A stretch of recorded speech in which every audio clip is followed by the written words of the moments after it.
Hello everyone, welcome back to mission IAS and PCS. I hope you guys are doing well. आज हम बात करेंगे intangible cultural heritage of India के बारे में, जो कि बहुत ही इंपॉर्टेंट टॉपिक है। आपके एग्जाम्स के पॉइंट ऑफ व्यू से आपके एग्जाम्स में यहाँ से क्वेश्चन पूछा जा सकता है, तो आपको पता होना चाहिए कि टेंजिबल कल्चरल हेरिटेज क्या है एंड इंटेंजिबल कल्चरल हेरिटेज क्या है। इससे पहले हमने एक वीडियो में डिस्कस किया था tangible cultural heritage sites of India के बारे में, जो कि बेसिकली यूनेस्को के द्वारा दो लिस्ट पब्लिश की जाती हैं। एक तो दो पब्लिश रिलीज की जाती हैं, एक तो टेंजिबल कल्चरल हेरिटेज के बारे में बात की जाती है and second one intangible cultural heritage.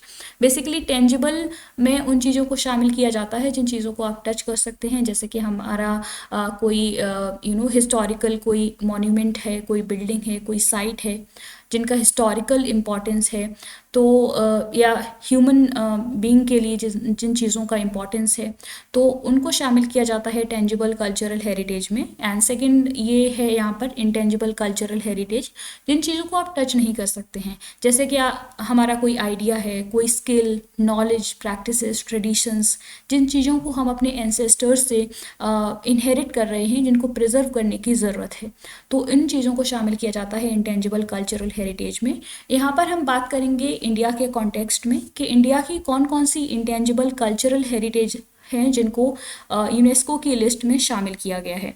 तो चलिए देखते हैं कि अभी तक इंडिया में कौन कौन सी इंटेंजिबल कल्चरल हेरिटेज को जो है यूनेस्को की लिस्ट में शामिल किया गया है।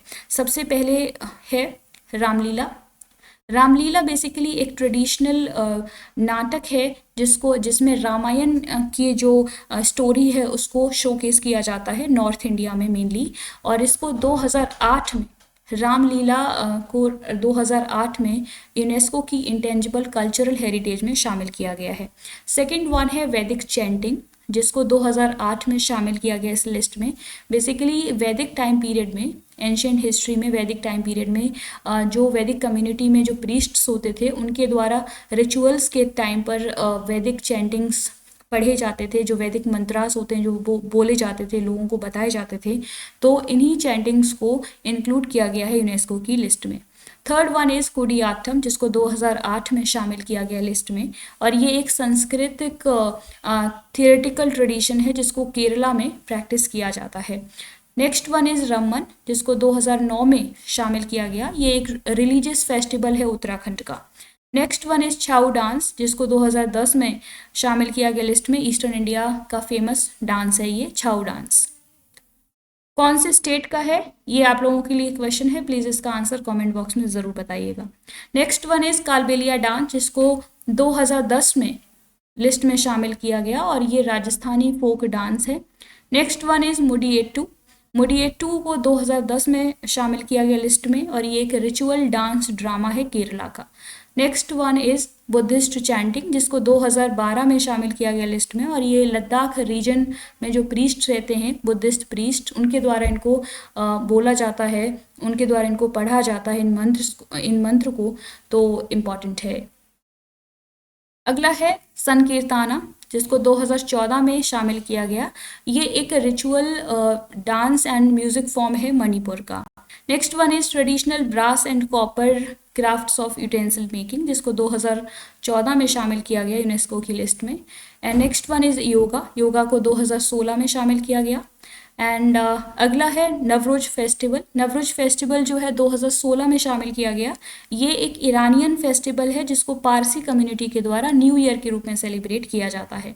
Next one is Kumbh Mela, 2017 में शामिल किया गया। कुंभ का मेला इंडिया में 12 साल के गैप से सेलिब्रेट किया जाता है हर साल, एंड हर साल नहीं, 12 साल के बाद बेसिकली इसको सेलिब्रेट किया जाता है। नेक्स्ट वन इज दुर्गा पूजन कोलकाता 2021 में, और जो लेटेस्ट एडेड हेरिटेज है वो है गरबा ऑफ गुजरात। गरबा बेसिकली गुजरात का फोक डांस है, जिसको अभी हाल ही में बिल्कुल लेटेस्ट इसको शामिल किया गया है 2023 में, तो ये एक इम्पॉर्टेंट है, यहाँ से क्वेश्चन आपसे पूछा जा सकता है। तो ये इम्पॉर्टेंट इंटेंजिबल कल्चरल हेरिटेज है इंडिया के, जिसको यूनेस्को की लिस्ट में अभी तक शामिल किया गया है। तो इनके बारे में आपको आइडिया होना चाहिए कि कौन सा ट्रेडिशन, कौन सा रिचुअल जो है, कौन सा म्यूज़िक, कौन सा डांस कौन से ईयर में यूनेस्को की लिस्ट में शामिल किया गया है। तो एक तो ये ईयर आपको पता होना चाहिए एंड सेकंड वन कौन से स्टेट से ये बिलोंग करते हैं ट्रेडिशंस। तो ये थी important list of intangible cultural heritage of India की। तो इम्पॉर्टेंट है। उम्मीद है कि आपको ये वीडियो पसंद आई होगी, आपके एग्जाम्स के लिए बहुत ज़्यादा हेल्पफुल रहने वाली है। अगर आपको हमारा ये वीडियो पसंद आता है तो प्लीज़ इसको सपोर्ट कीजिए, लाइक कीजिए, शेयर कीजिए एंड सब्सक्राइब कीजिए हमारा channel mission IAS and PCS. And daily current affairs के क्वेश्चंस को प्रैक्टिस करने के लिए जुड़े रहिए हमारे इस चैनल से मिशन आईएएस एंड पीसीएस से। तो ये था आज का इम्पॉर्टेंट टॉपिक। अगले वीडियो में मिलते हैं इम्पॉर्टेंट करंट अफेयर्स के क्वेश्चंस के साथ। Thank you, take care, bye bye.